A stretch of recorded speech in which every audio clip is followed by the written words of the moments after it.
तर आता पाहूयात मुंबई फास्ट.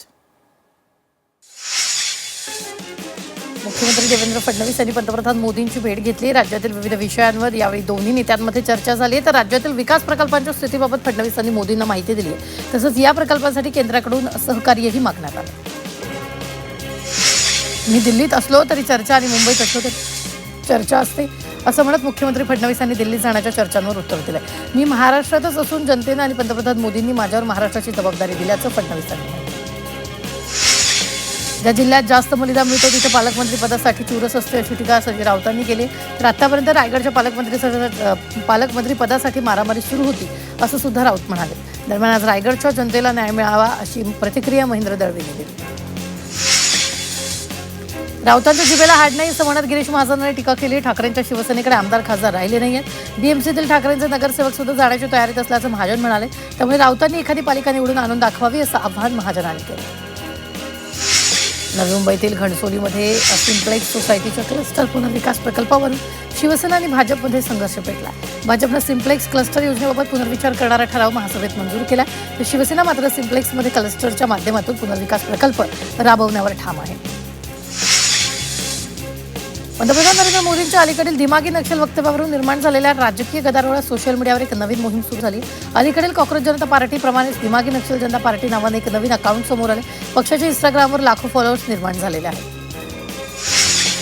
मराठा समाजाच्या मुलींबाबत वादग्रस्त वक्तव्य करणं ओबीसी नेते नवनाथ वाघमारेंचं चांगलंच अंगलट आलेलं आहे. ओबीसी नेते नवनाथ वाघमारेंवर वादग्रस्त वक्तव्य केल्याप्रकरणी गुन्हा दाखल करण्यात आला. तसंच मनोज जरांगे पाटील यांनी देखील वाघमारेंना तसा इशारा दिला. ओबीसी नेते नवनाथ वाघमारे यांच्या विरोधात सोलापुरात मराठा समाज आक्रमक झालाय. बेताल वक्तव्य केल्याप्रकरणी गुन्हा दाखल करण्याची मागणी मराठा समाजानं केली.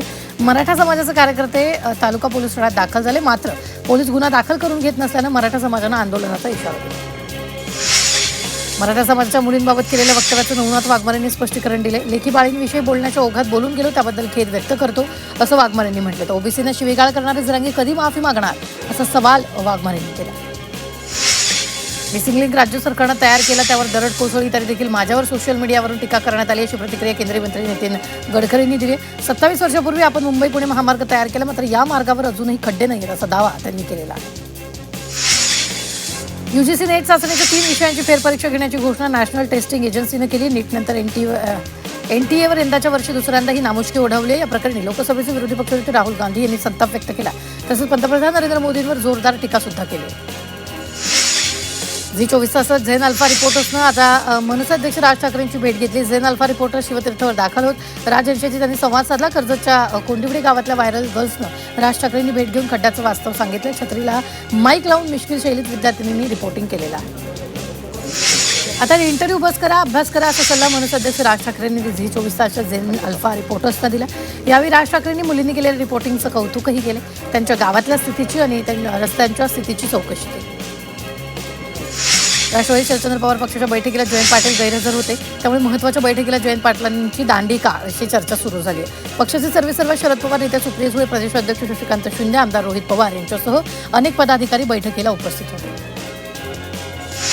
राष्ट्रवादी काँग्रेसच्या 2 दिवसीय बैठकीत सुप्रिया सुळे यांनी पदाधिकाऱ्यांना मार्गदर्शन करत काही महत्त्वाची विधानं केली. दरम्यान या बैठकीची इन्साईट स्टोरी झी 24 तासच्या हाती लागली. राष्ट्रवादी शरदचंद्र पवार पक्ष एनडीएसोबत जाणार का अशी विचारणा जिल्हाध्यक्षांकडून सुप्रिया सुळेंना करण्यात आली. विरारमध्ये भाजपच्या वतीनं महापालिका मुख्यालयावर भव्यजन आक्रोश मोर्चा काढण्यात आला. मोर्चात खासदार डॉक्टर हेमंत सावरा आमदार राजन नाईक 43 नगरसेवकांसह हजारो नागरिक सहभागी झाले. पाणीपट्टी 100% वाढ घरपट्टीतील चुकी करवाढ शहरातील जीवघेणे खड्डे पेलारमधील अनधिकृत बांधकामाविरोधात भाजपनं प्रशासनाला धारेवर धरले. भिवंडी निजामपूर महानगरपालिकेच्या वतीनं 9वी आणि 10वीच्या विद्यार्थ्यांसाठी शैक्षणिक दौऱ्याचं आयोजन केलं. 16 विद्यार्थी 2 शिक्षक आणि 1 अधिकारी असे 19 जण दौऱ्यासाठी गेले होते. 3 दिवसाच्या दौऱ्यात 8 विद्यार्थ्यांना संसद आणि राष्ट्रपती भवनाला भेट देण्याची संधी मिळाली.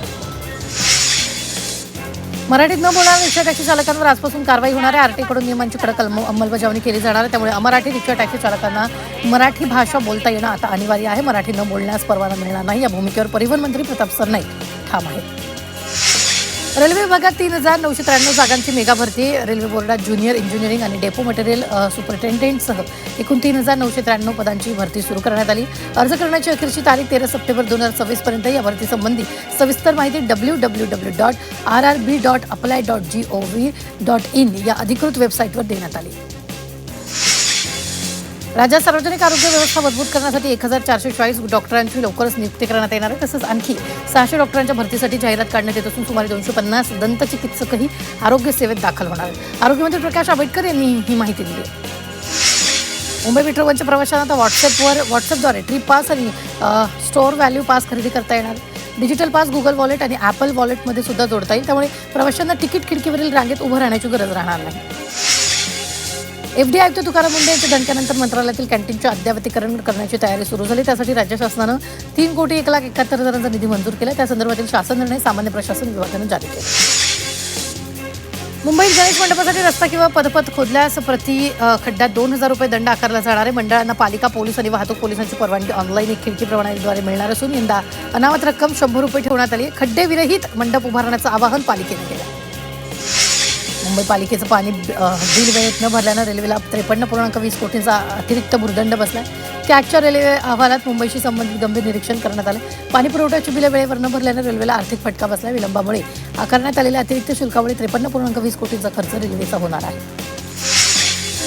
वाणगाव डहाणू रोड दरम्यान एसी लोकलच्या देखभाल दुरुस्तीसाठी 371 कोटी 49 लाख रुपयांचा डेपो उभारला जाणार आहे. तर MRVCनं कामासाठी निविदा काढली असून प्रकल्पासाठी 36 महिन्यांची मुदत आहे. तर वाणगाव डेपोमध्ये 60 लोकलची क्षमता असणार.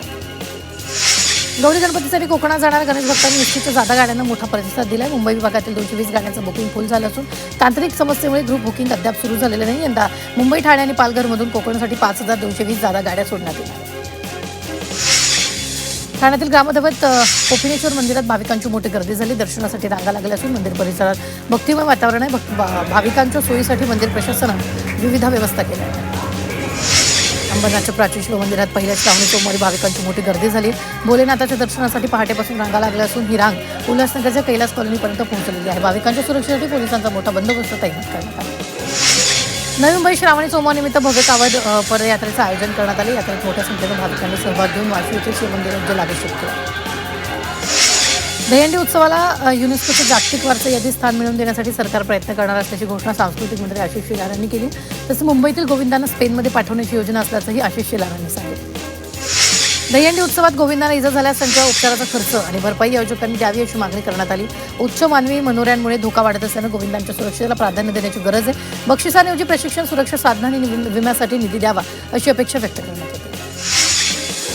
राज्यातील तब्बल 14 जिल्ह्यांमध्ये पावसाचा 20 ते 40% सर्वाधिक तूट नोंदवली गेली. दरम्यान पुढील काही दिवस राज्यात सर्वदूर पावसाची शक्यता कमी असा अंदाज हवामान अभ्यासकांनी व्यक्त केला. ऑगस्टच्या सुरुवातीपासूनच पावसाचा जोर ओसरल्यानं अनेक भागात ही तूट निर्माण झाली. मुंबईतील जुहू चौपाटीवर कचऱ्याचं साम्राज्य पसरले. विरोधकांकडून टीका झाल्यानंतर महाराष्ट्र प्रदूषण नियंत्रण मंडळाचे अध्यक्ष सिद्धेश कदम जुहू चौपाटीवर स्वच्छता मोहीम राबवली. या मोहिमेत मोठ्या संख्येनं पालिका कर्मचाऱ्यांसह नागरिकही सहभागी झाले होते. चौपाटीवरील कचऱ्याची अवस्था पाहून सिद्धेश कदम पालिका प्रशासनावर आक्रमक झाले. भिवंडी पारोळ रस्त्यावरील जुना दुर्खी गावच्या हद्दीत काल ट्रक शेतात पलटल्यानं अपघात झाला. सुदैवाने या अपघातात कोणतीही जीवितहानी झाली नाही, मात्र ट्रक चालक किरकोळ जखमी झाला. मुंबईच्या चर्चगेट स्टेशनजवळच्या आयकर विभागाच्या कार्यालयाला आग लागली. अग्निशमन दलाच्या 8 गाड्या घटनास्थळी दाखल होऊन आग आटोक्यात आली. कशामुळे लागली हे कारण अद्याप अस्पष्ट आहे. तर यात सुदैवानं कोणीही जखमी झाले नाही. IRCTCच्या पथकानं पश्चिम विभागातील रेल्वे गाड्यांमध्ये अचानक तपासणी करून अनधिकृत विक्रेत्यांवर कारवाई केली. काही कॅटरिंग कर्मचारी गणवेश आणि ओळखपत्राशिवाय आढळल्यानं संबंधितांवर कारवाई सुरू करण्यात आली. पवई पोलिसांनी मोठी कारवाई केली आहे. एका 47 वर्षीय महिलेच्या मुलाला IIT हैदराबाद इथं प्रवेश मिळवून देण्याचा आमिष दाखवत आरोपींनी तब्बल 16,50,000 रुपयांची फसवणूक केली होती. याप्रकरणी एका टोळीतील 10 आरोपींना अटक केली. या कारवाईत विविध कंपन्यांचे mobile, sim card, hard disk, laptop, debit card, Jio book तसंच इतर महत्त्वाचं साहित्य जप्त करण्यात आलं.